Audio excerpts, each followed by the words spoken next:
Hi guys, and welcome back to another Gabs cryptocurrency video where we trade by data and not by hype. If you haven't subscribed to my channel, click the subscribe button down below and hit the notification bell so you won't miss out videos like this.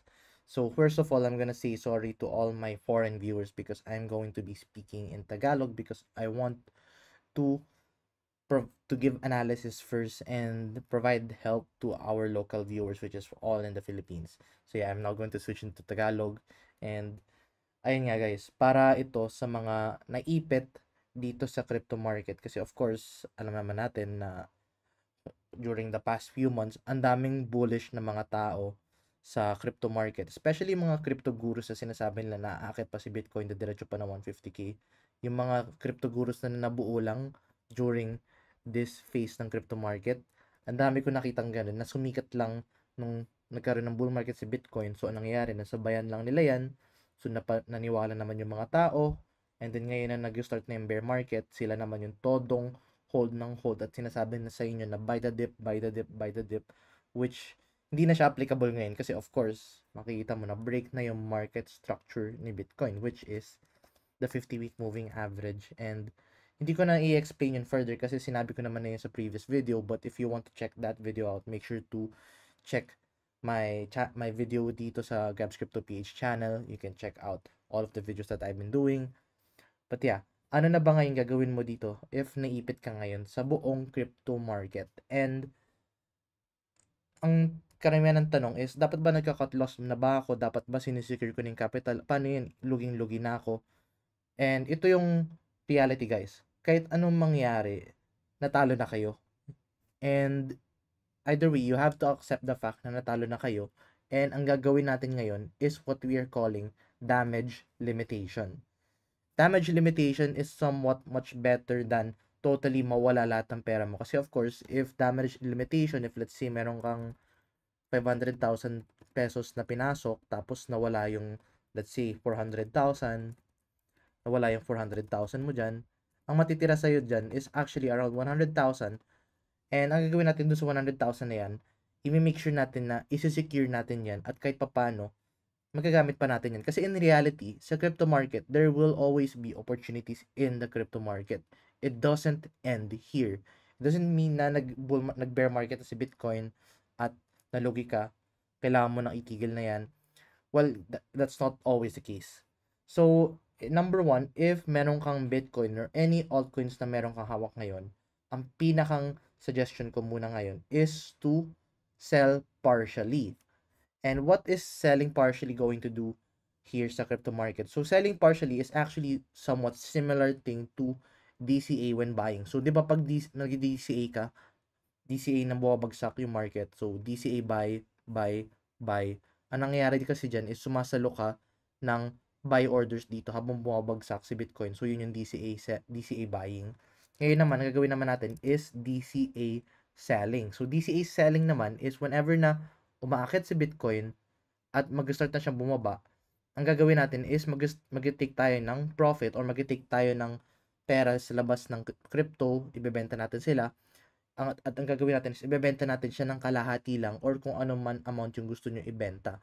Para if ever, na if let's say umakit si Bitcoin ng kahit kaunti, let's say bumalik siya around 100,000, pwede ka pa makapag-sell ng isa pang amount dyan. Para kahit paano, if let's say hindi na siya biglang umakyat tapos dire-diretso na siyang bumaba, at least 'di ba nakapag-sell ka? At least kahit paano na secure mo yung capital mo or kahit paano damage limitation yung ginawa mo. So, I think this goes out to everyone para sa mga naipit. If naipit talaga kayo, that is what I am going to do. Yun yung pinakang honest and reliable na strategy if you are going to exit the market. Pero if let's say gusto mo na talaga mag-exit 100%, then of course, you can actually do 100% selling na lang, tapos ibenta mo na lahat yan, and then exit ka na sa crypto. That's totally fine. I mean, I'm not gonna blame you for that kasi of course, crypto market is a brutal market. Now, the next thing na gusto ko din sabihin dito is, ngayon na-sell mo na siya, what are you going to do with your money na nabenta mo at paano mo ba siya ibabalik at paano mo ba siya ulit pagkakakitaan? So, the honest reality is, when we are in a Bitcoin bear market, it's going to be a very long time for us to be waiting out dito sa Bitcoin bear market. Kasi if you're going to look back at the historical Bitcoin price action, the moment that we entered a Bitcoin bear market noong 2022, it actually took us roughly around 1 year and 3 months for us to complete a full bear market cycle. So it's not going to be easy during this bull market, during this bear market, na makikita mo bumababa yung crypto, and it's not actually a good thing na sumasalo ka ngayon ng dip. Rather, what we are going to do is we are going to strategize kung paano ba tayo mag-re-enter sa current price action ni Bitcoin. And ang pinakang suggestion ko talaga dito is number one is to follow the support areas dito ni Bitcoin. Kasi just like what we have seen sa mga previous Bitcoin movement, the Bitcoin bottom noong previous market cycle was determined by the previous support area, which acted as a resistance before. So the previous resistance has acted as a support. As you can see, yung previous market cycle top has acted as a resistance ka dito kay Bitcoin, and then it became a support area na nga dito. Right now, we can actually look into that as the previous resistance is now going to act as a support area. And as you can see, andun yung pwedeng maging potential bottom ni Bitcoin, which is around the 54,000 to 67,000, but we are not going to do anything for this one yet, kasi ang gagawin muna natin is, of course, number one, kailangan mo muna babenta yung crypto mo at ma-secure mo man lang yung mga capital mo, 'di ba? And then yeah, I think the next thing na pinakang magandang gawin ngayon is once na mabenta mo na yan at once na ma-determine mo na ano yung mga potential areas na pwede mo i-re-enter, I think this is also the best time for you to learn the basics of crypto trading. Kasi kaya ko to sinasabi, ang crypto trading during a bear market is going to be very profitable as compared to buying the dip. And hindi naman kailangan gumamit ng malaking leverage dito sa crypto trading when it comes to buying the dip. What you can actually do is just open a 3x leverage dito. Let's say you opened a 3x leverage around the 85,000 US dollars. Ang liquidation price yan would fall around the 132,000 to 140,000, which is ibig sabihin yan, kahit anong movement dito ni Bitcoin, hindi ka maliliquidate. Or actually, pwede mo gawin kahit 2x leverage ka lang tapos i-short mo si Bitcoin. Hindi ka maliliquidate dyan. Like, super secured ng pera mo dyan. Masasabayan mo yung pagbagsak ni Bitcoin. Kailangan mo lang siyang abangan at i-monitor yung chart. That's why yung ginagawa ko dun sa long-term short position ko is nakaabang lang ako ngayon sa galaw ni Bitcoin kahit wala akong short-term trades. Yung long-term short position ko, hinahayaan ko lang siyang gumalaw na start ko from 114 na naging 107. And yeah. And ayun, para sa mga hindi nakakaalam ano ba tong sinasabi ko, I'm going to attach a Gabs Crypto 101 playlist sa description down below.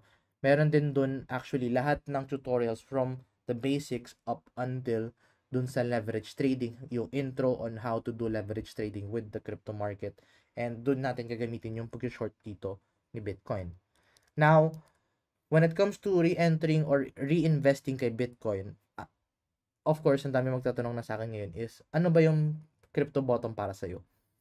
Number one, crypto bottom para sa akin is going to be difficult to determine kasi of course, it will depend pa rin sa indicators kung saan na nga ba tayo mag-form ng bullish reversal. Which is right now, it's still too early to tell. Nung previous market cycle, hindi pa natin malaman kung kailan yung Bitcoin bottom kasi right now, kasi before, ang ginagawa lang natin is minomonitor natin yung RSI kung kailan ba tayo mag-start magkaroon ng bullish divergence. And nung nag-start na siya magkaroon ng bullish divergence, dito, ayun o, dito guys. Nung nag-start na siya magkaroon ng bullish divergence wherein the price is declining while RSI is increasing, ilang beses ako gumawa ng videos on time na yun na buy na ng Bitcoin nun during this area. Kasi at that time, nung nag-form na yung indicators, yun na yung pinakang critical time for you to re-enter the Bitcoin market. And then kaya nangyari nun, nag-enter tayo sa crypto market, bumili tayo ng Bitcoin, tapos nasabayan natin yung pump dito ni Bitcoin. So, super successful lang ginawa natin ng time na yon. And right now, in order for us to determine for this market cycle yung Bitcoin bottom, we have to wait out kung ano yung mag-form dito na indicators. And that is going to take almost a full whole year para malaman natin yung magiging Bitcoin bottom dito. So, yeah, you have to be very patient lang talaga dito with the crypto market when it comes to that. And siguro, just another data na gusto ko ipakita sa inyo, which is the 20-week moving average. And ako kasi, unlike yung mga ibang napapanood nyo na crypto YouTubers na umaasa sa news, ayoko umaasa sa news kasi sa totoo lang, even if may bullish or bearish news, ang maapektuhan lang yan actually is yung short term. When it comes to the long term, it doesn't matter. What's going to matter is the data that we have. Kasi diba, tingnan nyo guys, tulad ngayon, ang daming bullish news na nagkaroon ng ETF rate cuts na dapat umakit na daw si Bitcoin. Pero ang nangyari, bumaba siya lalo. And bakit ba nangyari yun? Kasi of course, sinasabi na sa atin dito ng data na babagsak na daw si Bitcoin, especially itong RSIO. Sinasabi na sa atin dito na babagsak na si Bitcoin. And yung mga tao, todo hype pa rin na sabi daw, akit pa rin daw kasi ang dami na bullish news. When in reality, the data is telling us otherwise na hindi na nga mangyayari yun. And that's why gusto natin kayo ngayon tulungan para kahit paano hindi kayo maipit ngayon sa susunod. And yung isa kong gusto ipakita sa inyo na data is this 200-week moving average. Kasi ang maganda dito sa 200-week moving average, in the previous market cycle, ang nangyari sa 200-week moving average, it acted as a support for the crypto market cycle bottom. And the only time na I went below the market cycle bottom was the previous market cycle. And then in this case, if history is going to repeat itself, then it would indicate na the Bitcoin bottom would more likely be around this 50-week moving average. Maybe between the 59,000 up until siguro around the 46,000 US dollars. So, yeah, I think at that point, at that area, dun tayo mag-expect ng Bitcoin bottom based on this Bitcoin data na meron tayo. So, to summarize, if you are currently naipit dito sa crypto market, the best thing na you have to do is to sell partially, sell 50%, and then hayaan mo siyang gumalaw. If let's say umakyat, then dun ka ulit mag-sell. Number 2, you have to use this time to learn how to do crypto trading. Number 3, you are going to short the crypto market using very low leverage para hindi ka ma-liquidate. And then number 4, we are going to follow the data because the data is going to be very powerful than following the news. The data can tell us where is the Bitcoin bottom. Just to give you more para lang maniwala kayo dun sa low leverage, bakit important siya. Ito, tingnan nyo to guys. If let's say nag-open ka ng 3x short position dito, nag-open ka ng 3x short position from let's say 85,000 up until the 56,000, 34% yung galaw ng Bitcoin. Pero if let's say gumamit ka ng 3x leverage, 34 times 3, 102% na agad yung kinita mo dyan. Mababalik na kagad yung mga natalo nyo guys dyan. So that's what I'm telling you right now guys. You have to learn, you have to take profit na muna, you have to sell na muna ngayon, learn the basics of crypto trading, then short the market. Kasi kahit papano dito, maibabalik mo pa naman kahit papano yung mga perang nawala sa'yo. But yeah, anyway, that's all the update that I'm going to give for the time being. If you don't want to miss contents like this, especially yung mga honest and brutal contents na tulad ng ganito, make sure to hit the subscribe button down below, hit the notification bell so you won't miss out videos like this. But anyway, I'll see you guys in the next video and bye-bye for now.